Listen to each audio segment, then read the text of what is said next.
घर घर का श्रृंगार, प्रेम सनातन।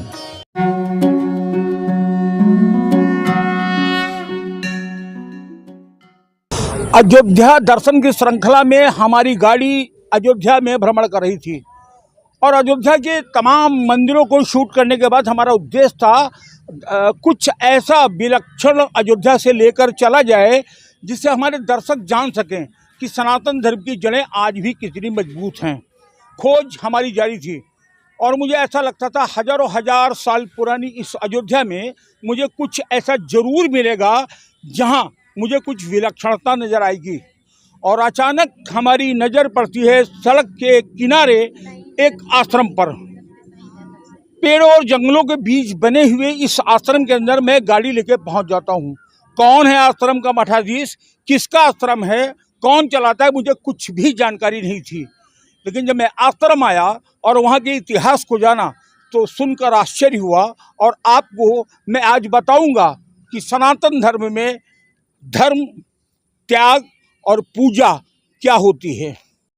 अयोध्या की पावन भूमि पर है यह आश्रम। लगभग 350 वर्ष पहले वियावान जंगल में बना यह आश्रम अद्भुत, अकल्पनीय, अविश्वसनीय है। आधुनिकता से दूर इस तपोभूमि पर आज भी न बिजली है, न पक्के मकान, न बिस्तर है, न पलंग और न बर्तन। घास फूस की झोपड़ी, मिट्टी के बर्तन, मिट्टी की भूमि पर सोना और यही तपना। इस आश्रम में न कोई मंदिर है, न कोई देवता, न पूजा पाठ, न हवन, न चढ़ावा, न भीख, न दान। पैसा छूना आज भी पाप है। यहाँ न कोई दान पेटी है, न ही चंदे की कोई रसीद। केवल एक फूल और एक पत्ती से हो जाती है पूजा। केवल भजन, ध्यान और तप की यह रहस्यमयी तपस्थली है पावन धाम अयोध्या में।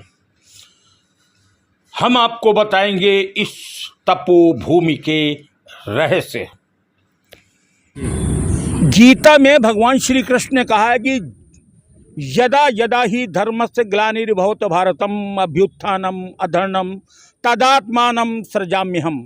और वहीं गोस्वामी तुलसीदास लिखते हैं, जब जब होए धर्म की हानि, बाढ़ें असुर अधम अभिमानी, तब तब प्रभु धर विविध शरीरा, हरहि कृपा निधि भक्तन पीरा। क्योंकि ईश्वर हर बार अपने रूप और स्वरूप को परिवर्तित करके आता है। शायद यही कारण है कि हिंदुस्तान में यानी कि सनातन धर्म में 33 कोटि के देवी देवताओं की पूजा का प्राविधान है। और ईश्वर के जो कहा गया है कि जब जब हो धर्म की हानि, यानी ईश्वर एक रूप में नहीं आता है। ईश्वर के कई स्वरूप हैं। कभी वो अंशा अवतार में आता है, कभी आवेशा अवतार में आता है, कभी वो पूर्णा अवतार में आता है और कभी वो महापुरुषा अवतार में आता है। और महापुरुषा अवतार बार बार लगातार इस धरती पर होते रहे हैं। और शायद इसी क्रम में एक महापुरुषा अवतार है मोहनदास जी का। सद्गुरु मोहनदास जी जिन्होंने इस पंथ की परंपरा को चलाया।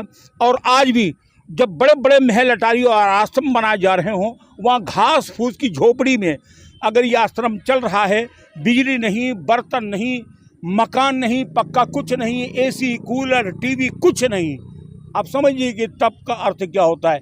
आश्चर्य की बात यह भी है कि इस आश्रम में अपनी सेना है, अपने कोतवाल हैं, अपने दरोगा हैं और अपनी सारी व्यवस्था है। और इत्तेफाक से इसमें मेरे पास इस आश्रम के कोतवाल मौजूद हैं। मैं कोतवाल साहब से ही बात करता हूं कि कैसी कानून व्यवस्था चल रही इस आश्रम। यहाँ पर सबसे बड़ी चीज़ है कि आप फूल के लेकर पत्ती पर परिक्रमा करना आवश्यक है। और कोई वस्त्र लीजिए या मत दीजिए, एक पत्ती पर एक पत्ती फूल लग करके परिक्रमा कीजिए। गुरु जी के पास आइए, गुरु जी उस फूल को आपको वापस कर देते हैं, प्रसाद के रूप में दे देते हैं। एक पत्ती तोड़ी जाती है यहाँ पेड़ की, उसके ऊपर एक फूल रखा जाता है और उस पत्ती पर फूल रख करके आप घूमेंगे, परिक्रमा करेंगे इस स्थान की। फिर वो गुरु जी को भेंट करेंगे। गुरु जी पत्ती अपने पास रख लेंगे, फूल आपको दे देंगे, वही फूल आपके लिए वरदान भी होगा, आशीर्वाद भी होगा और प्रसाद भी होगा। ये जो ग्रंथ में लिखे हुए हैं उसी के नियम कानून के तहत मोहन साई के हिसाब से यहाँ पर आश्रम स्थापित है और बिजली पंखा इसलिए लगाना वंजित है और मतलब पक्का होना वंजित है। और झोपड़ी में रहा झोपड़ी में आएगा, बर्तन जमीन पे लेटेंगे जो आएंगे, बर्तन मिट्टी के बर्तन में खाएंगे, मिट्टी के बर्तन में पानी पिएंगे। शिष्य यहाँ के स्वयं आकर सेवा करते हैं। गुरु जी यहाँ का कोई भी संत जो है, यहाँ का साधु किसी से कुछ मांग नहीं सकता। जो मिलेगा वही खाएगा। या गुरु जी का ऐसा था, कहीं जंगल दे दिया गया उनका तो सीधे यहाँ जाकर अपने कुटी पर जाएगा, कुटी पर भी अपने शिष्य से कुछ नहीं मांग सकता है। एक भजन आपने सुना होगा, अक्सर कथाओं में लोग गाते हैं कि मिट्टी का खिलौना मिट्टी में मिल जाएगा, मिट्टी में ही बैठना है, मिट्टी में ही लौटना है, मिट्टी में ही सोना है, मिट्टी पे ही खाना है और अंत में इसी मिट्टी में चले जाना है। हम आपको दिखाएंगे कि कई इससे पूर्व के संत जो यहाँ रहे वो एक एक करके इसी आश्रम की मिट्टी के अंदर है। नश्वर शरीर तो उन्होंने अपना त्याग दिया है, लेकिन आज भी सार्वभौमिक रूप से वो इसी आभा मंडल में, इसी आश्रम में विद्यमान हैं। और जब भी कोई यहाँ आता है, अपनी मनोकामना करता है, तो यही कारण है कि उसकी हर मनोकामना पूर्ण हो जाती है। फले भाई मनसा हम ना जानी, आप जिस मनसा से आप आएंगे आपका पूर्ण होगा। गुरु जी यहाँ कोई ऐसी बात नहीं कहेंगे, फले भाई मनसा हम ना जानी। अच्छा, जो आपके ग्रंथ हैं वो कह रहे हैं आज भी छपवाए नहीं गए हैं? नहीं छपा। क्या आर्थिक संकट है? हाँ, ना आर्थिक संकट नहीं, हमारे गुरु जी का आदेश है कि हमारा जो ये रस है छपाया न जाए। अच्छा जी, हम उसकी पूजा करते हैं ना। अच्छा अच्छा अच्छा, अच्छा। उस ग्रंथ हमारा, हम उसकी पूजा करते हैं। क्या उस ग्रंथ के दर्शन हो सकते हैं, हम जो कैमरे में शूट करके लोगों को दिखाएं? लगभग 500 वर्ष पहले इस आश्रम के संस्थापक प्रथम गुरु गुरुदेव मोहनदास जी द्वारा रचित ग्रंथ स्क्रीन पर है। यह हस्तलिखित ग्रंथ है और आज भी इसी ग्रंथ की पूजा इस आश्रम में की जाती है।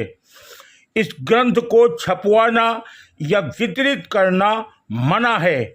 हाँ, अगर कोई शिष्य बनता है तो उसे यह ग्रंथ हाथ से लिखकर ही दिया जाता है। यह है वो मिट्टी के बर्तन जिनका प्रयोग इन आश्रम में किया जाता है। कि इस आश्रम में निराकार ब्रह्म के साथ जो मुख्य पूजा होती है वो एक ही पूजा है, और वो पूजा है गुरुर ब्रह्मा गुरुर विष्णु गुरुर देवो महेश्वरा गुरुर साक्षात परम ब्रह्म तस्मै श्री गुरुवे नमः। यानी इस आश्रम में केवल और केवल गुरु की ही पूजा होती है। और इस आश्रम के जो मठाधीश हैं वो मठाधीश बनने के बाद कभी भी आश्रम के दरवाजे के बाहर नहीं जाते।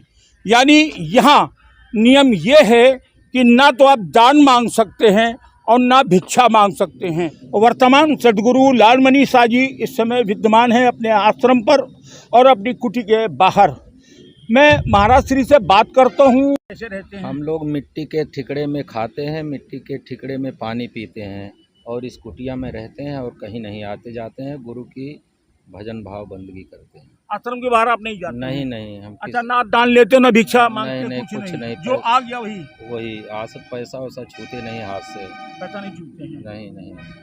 आप जब अयोध्या आए तो एक बार इस कुटिया को जरूर देखें और देखें कि किस तरह सैकड़ों वर्ष पहले हमारे ऋषि मुनि अपने आप को तपाते थे, कैसे योग ध्यान तप होता था और कैसे स्वयं को प्रकृति को समर्पित कर देते थे।